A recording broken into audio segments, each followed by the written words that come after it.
আমি এটা নিয়ে মন্তব্য করব না। ওটা পিসি ভাইপোর কোম্পানির ভিতরের ব্যাপার। কোন কর্মচারীকে রাখবে, কোন কর্মচারীকে তাড়াবে, ওটা ওদের নিজেদের ব্যাপার। তৃণমূল কোনো রাজনৈতিক দলই নয়, একটা প্রাইভেট লিমিটেড কোম্পানি। বিভিন্ন স্তরের কর্মচারী আছে, contractual, casual, part timer, group D, group C.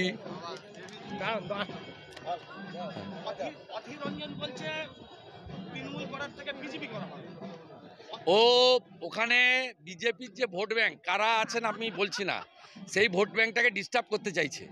এটা কৌশল। আমি নওদাতে সতর্ক করে দিয়েছি, কারণ 19 সালে উনি ভারতীয় জনতা পার্টি ভোটারদের বলেছিলেন আমি তৃণমূলকে হারিয়ে দেব, তোমরা আমাকে ভোট দাও, আমি জেতার পরে মোদিজির সঙ্গে কাজ করব। উল্টে নরেন্দ্র মোদিজির 5 বছর ধরে কুৎসিত অশালীন আক্রমণ লোকসভাতে উনি করেছেন। উনি একটা সময় নরেন্দ্র মোদিজির মতো মানুষ, যাকে লোক হিমালয় পর্বতের মতো, গঙ্গার মতো রেসপেক্ট করে ভারতবর্ষের জনগণ, তাকে নর্দমার সঙ্গে তুলনা করেছিলেন এই অধীর রঞ্জন চৌধুরী। তাই এবারে ভারতীয় জনতা পার্টির ভোটাররা ডক্টর নির্মল সাহাকে ভোট দেবেন। তিনি বিভ্রান্ত করার জন্য এটা করছেন, এতে কোনো লাভ হবে না।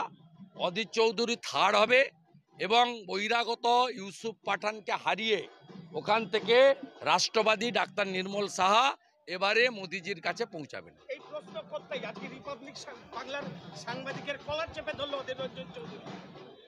পিসির যেমন মাথা খারাপ হয়েছে, উল্টোপাল্টা বলছেন, ঠিক এরও মানসিক অস্থিরতা তৈরি হয়েছে। তিনি বুঝতে পারছেন যে 5-6 টার্মের এমপি, দিল্লির বাংলো, কেন্দ্রীয় সরকারের দেওয়া সিআরপি, সামনে পুলিশের পাইলট কার, সমস্ত স্ট্যাটাস 4 জুনের পরে শেষ হয়ে যাবে। তাই মানসিক অস্থিরতা থেকে এই ধরনের আচরণ করছে। মানসিক অস্থিরতা থেকে করছেন। বলুন আর কি আছে। ব্যবসায়ীরা সেখানে ইডির রাডারে রাজ্যের 2-3 মন্ত্রীর নাম আসছে, কি বলবেন? সবাই জানে তো, ব্যারাকপুরের প্রার্থী তিনি একটা মন্ত্রী, আর বিধাননগরের একটা লম্বা মন্ত্রী যে মিউনিসিপ্যাল রিক্রুটমেন্ট স্ক্যামে যার বাড়িতে তল্লাশি হয়েছিল, আর একটা জেলে আছে। সবাই জানে এই 3টে মন্ত্রী, কিন্তু এগুলো সব চুনোপুটি, সব খেয়েছে হাওয়াই ছুটি।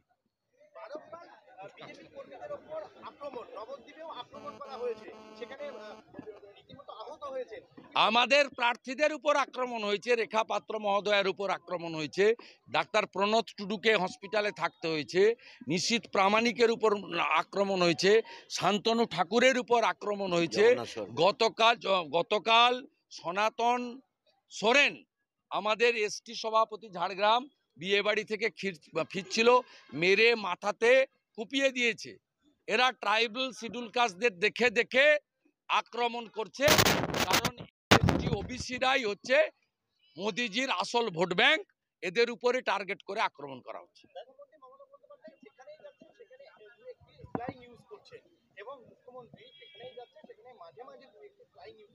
কি ইউজ করছেন? ওই জন্য ভালো ব্লিচিং আর ফিনাইল আমরা আনাচ্ছি, পরিষ্কার।